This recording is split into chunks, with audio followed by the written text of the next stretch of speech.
Okocha, he is there. Okocha, JJ Okocha, Imano, JJ Okocha, not and here. Onisei, oh, what a goal! Sunday Onisei with a wonder strike. Nigeria have turned it around. And now a little warning, sends it to Victor Osimhen.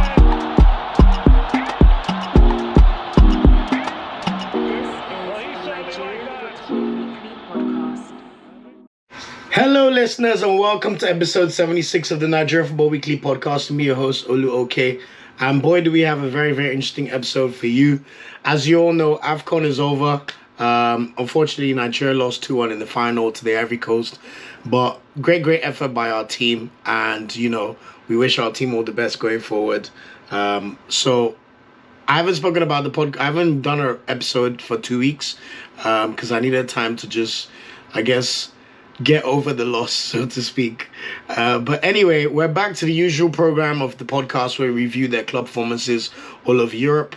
So I'll be doing that over today, looking at our players in the top 10 leagues and then providing any Nigeria-specific information for anyone, and then just going up with the ones to watch to round off the podcast. Without any further ado, we start with the Premier League as usual. So, who's the current best marksman, you could say, that's Nigerian in the Prem? That has to be Taiwo Awoniyi. Taiwo Awoniyi was in action on Saturday for Nottingham Forest against Aston Villa. He did get one assist before he was subbed off in a 4-2 loss to Aston Villa. He did come off at halftime, so I'm not sure if it was injury related, but that's a shame because we know he scored a great goal in their previous game as well. So Awoniyi is back to fitness and is back scoring again. So that's been a positive, although Nottingham Forest need to watch their backs with some of their current results so far. Anyway, that's one of the first ones to talk on. And in terms of next fixtures, we will see Nottingham Forest play Manchester United in the FA Cup 5th round on Wednesday. And then on Saturday, they will be hosting Liverpool in the Premier League. So 2 pretty high-profile games to come for Taiwo Awoniyi over the coming few days. Moving on, we did see Ola Aina did not feature in that game.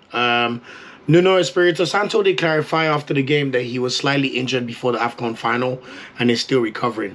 So we have to give our players props as well, because God knows how many of them were playing injured during the AFCON final. Anyway, let's see when Ola Aina gets fit and if he will be involved in any of those games taking place against Man Utd or Liverpool on Saturday. Now, the first big news of the week, I have to touch on Alex Iwobi and Bassey. Both of them played the full 90 minutes for Fulham as they went to Old Trafford on Saturday, 3 p.m. kickoff. And guess what? Bassey scored the opening goal in the 65th minute with a thumping shot after a corner. And guess who scored the winning goal in stoppage time? Yes, Alex Iwobi. What a wonderful winner. 97th minute of the game. Literally all done. And what a great finish as well. Got the ball after a great run from Adama Traore, shifted the ball onto his right foot, took 2 United players out of the game, including Adama Traore, and just put it in the bottom left corner of the post. Just fantastic. And great to see it for Alex Iwobi's confidence as well, considering what happened after AFCON. So shout out to our 2 Nigerians there for their great work for the national team. Moving on from the Fulham boys, we also saw Frank Onyeka in action on Wednesday. He came on as a sub in the 63rd minute and got a yellow card as Brentford narrowly lost to Manchester City 1-0. It must be said that Frank Onyeka did put in a very good shift. And as at today, while recording the podcast, today is Monday, so Brentford are currently losing 4-2 to West Ham. To be fair, they got absolutely battered. I don't know, Jared Bowen with a hat-trick so far. West Ham are on fire. Emerson Palmieri scored a cracking goal from outside the box. And Brentford just look like they can't wait for the season to be over. It's really bizarre, to be fair. But anyway, Frank Onyeka did start the game today, but he was removed after 65 minutes, so about 10 minutes ago. And the game is still going on. There's about 6 minutes left. But even without being said, I think Onyeka has been given a really good account of himself, and as one of the players that really surprised me in AFCON, I must say that long may it continue. Next up for Brentford, they will play Chelsea at home on Saturday in one of the 3 p.m. kickoffs. So That should be a good mid-table off, 11th versus 16th. Although it is getting quite a squeaky bum for Brentford. They're just 5 points off the relegation zone now. So they've got to be really, really careful. If Ivan Toney wants that summer move to a big club, oh boy, he better start bagging. But yeah, that's it in terms of Premier League players, Super Eagles players in the Prem. Pretty good results for the most part. Even when they didn't win, we saw goals scored or assists, at Taiwo Awoniyi. So that's really good to see. In terms of other Premier League results to be aware about, on Saturday, we saw Crystal Palace thump Burnley 3-0 to start the Oliver Glasner era on a positive note. For them to have won 3-0 without Eze or Olise playing is really, really impressive. So go and give them that shout out there. Apart from the games with the Premier League Super Eagles players, we saw Brighton score a last-minute equalizer through Lewis Dunk to draw 1-1 at home against Everton after they got a red card in the game. Man City with another 1-0 win in the 5:30 p.m. kickoff. Phil Foden scored the winner in this one. Man City just getting the job done even if they're not winning. And of course, now we're back to club football. My beloved Arsenal absolutely thumped Newcastle 4-1, getting our revenge for that ghost goal by Gordon back in God knows when. And I must say, we're looking very, very impressive, If you're doubting Arsenal, just know we're coming. And me in particular, I like the way we bounced back after losing away at Porto in the Champions League. So really good to see that resilience and fight and hunger in there. And then yesterday, there was one Premier League game between Wolves and Sheffield United. Wolverhampton won that game. Although I was a bit pissed off that Pedro Neto didn't get me any FPL points. But still, shout out to Pablo Sarabia. Great finish with his head to win the game 1-0.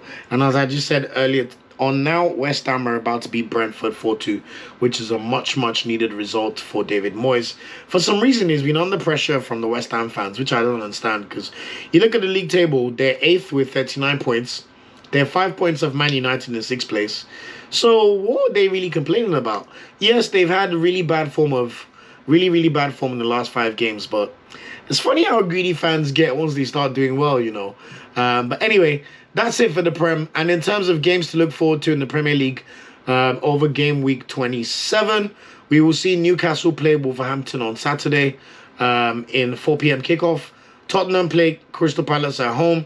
Nottingham Forest play Liverpool. Brentford host Chelsea. Everton host West Ham.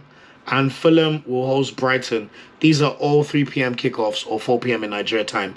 In the late kickoff game on Saturday, we'll see Luton host Aston Villa. That should be quite an entertaining game. I've grown to enjoy watching Luton this season. And then on Sunday, we've got 2 fixtures. Burnley host Bournemouth in the early kickoff before the big one, the Manchester Derby. Manchester City host Man United. I'm pretty sure Man City will win here, but Arsenal, we might like to request a little favor from one of our biggest ops in Man United. So let's see how that goes. And then this time next week on Monday night, we'll see Arsenal go away to Sheffield United for the Monday Night Football game. So that's it in terms of the Premier League. And then moving swiftly on to the Championship. Kelechi Iheanacho and Wilfred Ndidi both still injured. None of them featured in a 3-1 loss to Leeds United over the weekend, which has now put Leeds in 2nd place in the Championship. They've got a very, very, very, very interesting game coming up soon. So tomorrow, they will also be in action in the FA Cup, and they will be playing Bournemouth City away. So that's a very, very interesting game to look forward to. And then they will host QPR on Saturday in their actual championship game. Jaribo, on the other hand, he was in action. He played 60 minutes in a 2-1 loss against Millwall. And Southampton will also be in action in the FA Cup on Wednesday when they host Liverpool. They go to Anfield. So that's going to be a tricky one, but should be interesting. And in the league, they're also doing pretty well. Southampton are 4th. But in terms of their next opponents, on Sunday, they will face Birmingham City away on Saturday, So let's see if Jaribo can at least continue to start games and Southampton can turn around their slightly bad form as they lost their last 2 games. I don't know, for some reason we got a lot of Super Eagles players in the Championship. So even though you guys know me, I'm very reluctant to cover the Championship. We still have to go ahead. West Bromwich, we saw Semi Ajayi and Josh Maja. They played on Friday in a 1-1 draw against Hull. Semi Ajayi only played 6 minutes, so it looks like he's being nursed back from AFCON unless that's one of those cases whereby the manager does not, he's gone with another player who was able to play while you're at AFCON, so you're no longer in his good books. You know how the saying goes anyway. But anyway, let's see what happens on Friday when they play Coventry City at home in the Championship. They're also in the race for promotion. They're currently 5th, so those are the teams to definitely look into. And I'll say Iheanacho at Leicester and Ndidi at Leicester, Joe Aribo and Semi Ajayi, their teams are either going to win and qualify and get promoted back to the Prem, or will be in the hunt for the playoffs. The two teams not doing well with Super Eagles players are Watford. Emmanuel Dennis and Tom Dele-Bashiru at Watford, who are currently 11th. They both played and started in their 2-1 loss to Huddersfield over the weekend. And their next game will be against Millwall away on Saturday. So that should be an interesting one. And then Jamilu Collins plays for Cardiff, who are 14th in the division, which is really not good. He played 23 minutes in a 2-1 loss to Stoke City over the weekend. And he'll be next in action in their game away to Bristol City on Saturday. So that's it in terms of England. Moving on to the league where our players seem to flourish the most, Serie A. Victor Osimhen finally back into the goals. He scored back-to-back league goals for the first time in a while this season. So initially on Wednesday, he also scored the one goal that Napoli scored in the Champions League in their 1-1 draw against Barcelona at home in the Diego Maradona Stadium. Really, really good performance. And then we also saw him score the opening goal on Sunday in Napoli's 1-1 draw against Cagliari. Napoli remained 9th, man. They absolutely suck, man. It's so annoying. Like, all they had to do was see the game out. They were winning 1-0. They conceded an equalizer literally the last kick of the game. And you're just like, how long can this rubbish carry on, man? One thing I'm sure of, though, is Victor Osimhen is going to go in the summer. But for now, let him keep stacking these goals. We know that he now has 8 goals in 14 Serie A stats, which is really good, and he scored in the Champions League. So let's see what happens. They're next in action away to Sassuolo on Wednesday, so that's going to be a banana skin game. And then on Sunday, the big one, Napoli hosts Juventus in Naples. So that's a tough fixture. And if Napoli want to have any hope of maybe finishing 5th so they could get one of those 2 spots in the Champions League, because Italy are currently doing well enough to get one of the 2 additional spots, they need to start winning games ASAP, like pronto. Moving on, Samuel Chukwueze, he did play 28 minutes against Rennes on Thursday as AC Milan qualified for the Europa League round of 16. They'd already won their first leg tie, I think 3-0. So to be honest, they had very, very minimal work to do in that second leg. So they were already up by 3-0. So they ended up losing the second leg 3-2, which Chukwueze played 28 minutes but wasn't able to make contribution. And then yesterday, AC Milan drew 1-1 against Atalanta in Serie A. Both teams are still in the hunt for Champions League places. Chukwueze did not play any minutes yesterday, which was a bit annoying. But let's see if he could get some minutes in the next game, which is on Friday away to Lazio. Speaking of the AC Milan-Atalanta game, Ademola Lookman was in action as well. He came on at halftime to play the second half. He did get a yellow card, though. It wasn't his best performance, but he did look lively in that 1-1 draw. Let's see if he can find the back of the net on Wednesday when Atalanta will be going to San Siro to play the league leaders Inter Milan. So that's on Wednesday. And then on Sunday, Atalanta hosts Bologna at home. So let's see if Lookman can get on the score sheet. Another positive news to report, Ebenezer Akinsanmiru, 19-year-old Nigerian player who was at Remo Stars 2 years ago. He was signed by Inter Milan and has been playing for their development team for the best part of the last 2 years. He did make his Serie A debut on Sunday, played 14 minutes in Inter's. I think they beat Lecce 4-0. So that really, really good performance from him, or at least tidy performance. So let's see if he could build on that and get some more minutes when they play Atalanta at home on Wednesday. And then Inter Milan will be in action against Genoa at home on Monday. As for Maduka Okoye Udinese, he continues to start games. I think he's now started 8 Serie A games in a row. This time against Cagliari over the weekend in a 1-1 draw. 1-1 draw against Cagliari on Wednesday. And then he played over the weekend in their loss to Genoa, which they lost by 2-0. although they did get a red card, so that probably did not help at all. Next in action for them, they play Salernitana at home on Saturday. In Syria, only other news to be aware about, David Okereke played for Torino. He was benched against Lazio on Wednesday, and then he played 9 minutes in their 3-2 loss to Roma on Sunday. Next up for him, he plays Fiorentina at home. Sorry, it wasn't on Sunday. The game against Roma was today. And then next up, he plays Fiorentina at home on Saturday. And then moving on to the Bundesliga. Boniface still injured. Leverkusen is still top. They beat Mainz 2-1 over the weekend. Really good performance. Nathan Teller did come off the bench to play 7 minutes in the 2-1 win over Mainz. And next up for them, they play Cologne away on Sunday. Moving on to La Liga, Omar Sadiq came on for 25 minutes in a 3-1 loss to Villarreal. Next up for them, they play Real Mallorca in the Copa del Rey tomorrow on Tuesday. And then on Saturday, they go away to Sevilla, the Sanchez Pizjuan. So that should be a pretty tough game. But Real Sociedad is still in the hunt for the Champions League places. And we know that they're still in the Champions League. And they have that second leg tie against PSG to come. Finally, in terms of the top 5 leagues, we got League 1 results. Terry Murphy played 29 minutes in a 0-0 draw against Clermont Foot over the weekend. Still not looking good for him at the moment. He needs to get his goals up. They're going away to Toulouse on Sunday. That'll be a pretty tricky tie. Moses Simon did get an assist on Sunday, which is really good to see. He played 68 minutes and made the cross for Cameroonian Castelletto, who volleyed in the winner for Nantes in that game against Lorient. Their next game is against Metz at home on Sunday. Speaking of Lorient, Innocent Bonke is still injured, so let's see if he can be back by early March. Gift Urban, he did play 45 minutes in Lyon's 2-1 loss to Metz. I mean, they've been doing pretty well, so I'm not sure why they lost that one, their first blip. But next up for Lyon, they play Strasbourg at home tomorrow on Tuesday, and then they play Lens at home over the weekend. Just a point of clarification, they did not lose that game. They won 2-1. Yeah, I was pretty sure they won the game. I just wanted to double check on that one in terms of the information provided.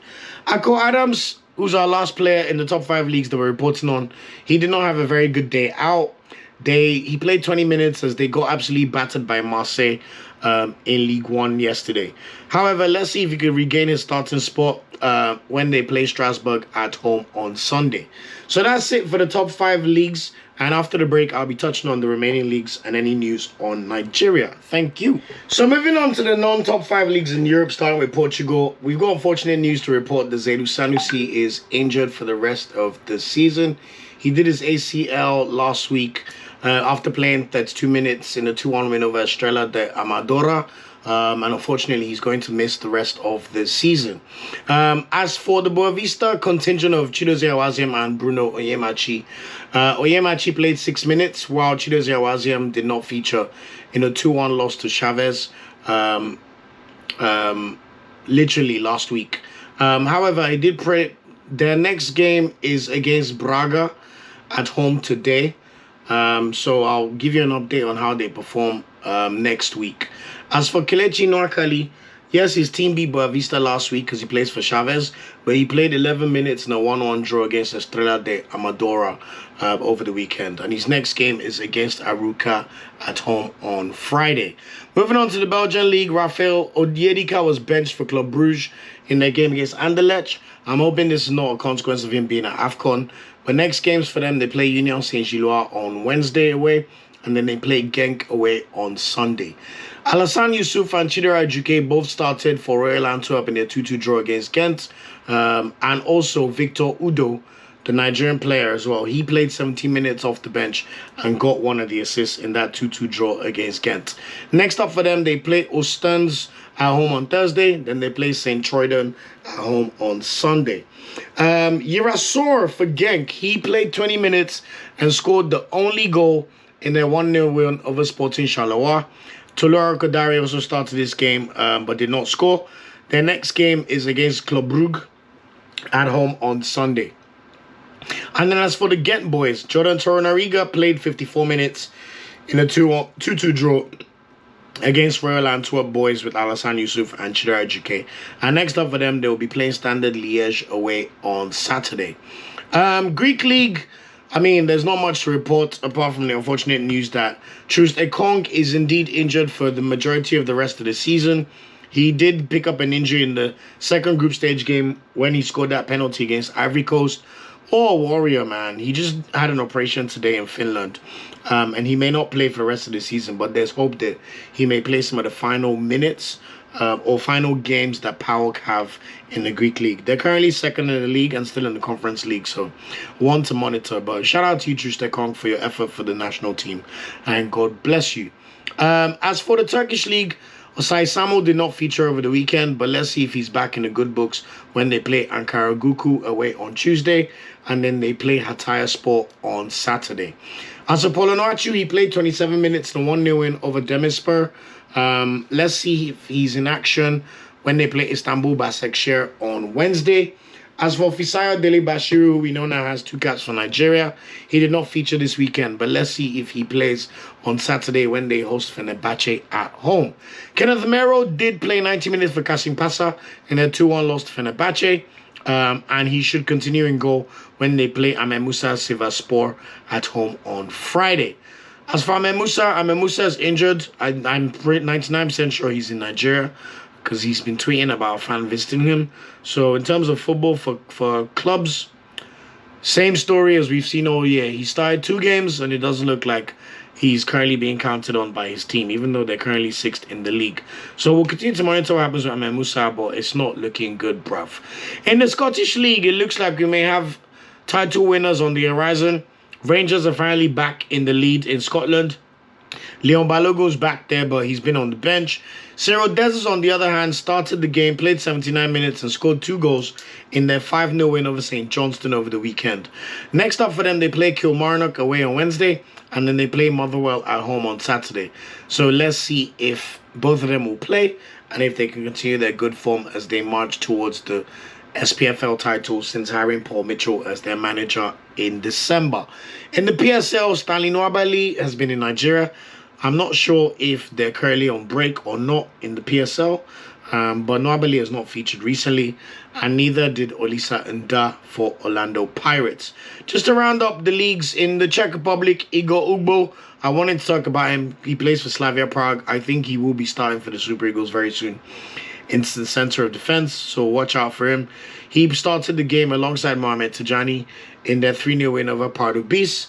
However, they will be playing Pardubice again at home on Sunday. And then that's pretty much it for all our players in all the top leagues in Europe for this week. You know, it's been a pleasure to get back to it and talk about best performers. Me personally, I think Starboy of the week has to be Alex Iwobi. You know, coming back from AFCON, getting back into the starting lineup for your club, and then to go to Old Trafford and score the winning goal in the last minute of the game. I mean, shout out to you, Alex Iwobi. Maybe I also add Calvin Bassey to that. So Iwobi and Bassey. I have to give shout outs to Cyril Dessers, scoring a brace for Rangers, and also Victor Osimhen. Anytime you score a goal in the Champions League, that's a big deal. And he followed that up with a goal for Napoli on Sunday. However, his club are really, really shit right now. So I'll give it to Alex Iwobi for this week. Shout out to you. You are my star boy. In terms of Nigerian news in general, the Super Falcons are through to the final round of qualifying for the Olympic Games in Paris happening in the summer. We beat Cameroon 1-0 today in Abuja, which means that over 2 legs we won the tie 1-0. We will now face Banyana, who are arguably one of the strongest sides in Africa. It's kind of strange that Nigeria and South Africa are on the same side of the draw. They are easily the 2 best teams in Africa. So what happened with that regional drawing up the draws or whatever? Because in my opinion, Nigeria should not have to play South Africa. But anyway, it is what it is. We're playing South Africa to see who gets that spot for the Olympic Games. And you know, women's football, there's no age limit. So it's literally almost as big of a deal as the World Cup, to be fair. So let's see how we do. Also, on the back of AFCON, the Super Eagles players were conferred with national team honours, by the way. They were all made members of the Niger for the performance for the Super Eagles at AFCON. Well deserved, if you ask me. You know, really, really sad and disappointed to lose the final, but my word, what an effort. And I just hope we can build from that now, because that's the main reason why we even started this podcast. Also, Super Eagles are now 28th in the world. You know, 3rd best team in Africa, moving up from 42nd in the world. I think that's more like it. To be honest, with the talent we have, we should never be out of the top 30 of the world. In fact, we should be in the top 20 comfortably. So hopefully that continues to happen. Officially, Jose Peseiro is now out of contract, but let's see what happens with that one. And then also, it has been confirmed that the Super Eagles will be playing the world champions, Argentina, in a friendly game in Los Angeles on March 26th. That will be the next time the Super Eagles play before the double World Cup qualifiers in June against South Africa and Benin. I mean, it's always nice for Nigeria to go up against Argentina. They're our most played opponent if you discount African teams. We play them in every World Cup. Remember that international friendly where we beat them 4-2 as well in Russia just before the 2018 World Cup. So that should be a great game, and hopefully all our big guns are fit and firing for that one. And then just to round up the podcast with the ones to watch for this week, we have to start with the FA Cup on Wednesday. Joe Aribo is in action against Liverpool. Let's see if he could put a dent on Liverpool's quadruple ambitions, and if he could play well and they could knock Liverpool out. Also on Wednesday, we'll see Ademola Lookman's Atalanta play against Inter and Akin Somiro. Hopefully he gets some minutes on Wednesday in Serie A. We will see Fulham play Brighton on Saturday, so Iwobi and Bassey back in action. And then on Sunday, we see Viona and Victor Osimhen in the big one for Napoli against Juventus. And then finally, we also see Taiwo Awoniyi in action for Nottingham Forest against Liverpool on Sunday. So that's it for this episode of the podcast. It really, really is a pleasure to be back talking about club football and finding the passion again. You know, thanks to everyone who's been supporting the podcast. Really appreciate the love. Please remember to subscribe and follow us on YouTube. You know, spread the word. Reviews are always helpful. So if you listen on a DSP like Spotify or Apple Podcasts, please give us a review. 5 would be appreciated, but please feel free to be objective. God bless everyone. Remember, on Twitter, we are at NFWPOD, and on every other social media platform, it's at Nigeria Football Weekly. Thank you, take care, and I'll see you next week, Monday, when I'll be reviewing all the games that have taken place this week and over the weekend. Peace out, and shout out to the Super Eagles always. Ciao, ciao. Thanks for watching this video. Please like, share, subscribe, and click the bell to get a notification whenever we drop a video. You can also find our social media channels listed below. And of course, up Super Eagles and Nigeria no dey ever carry last.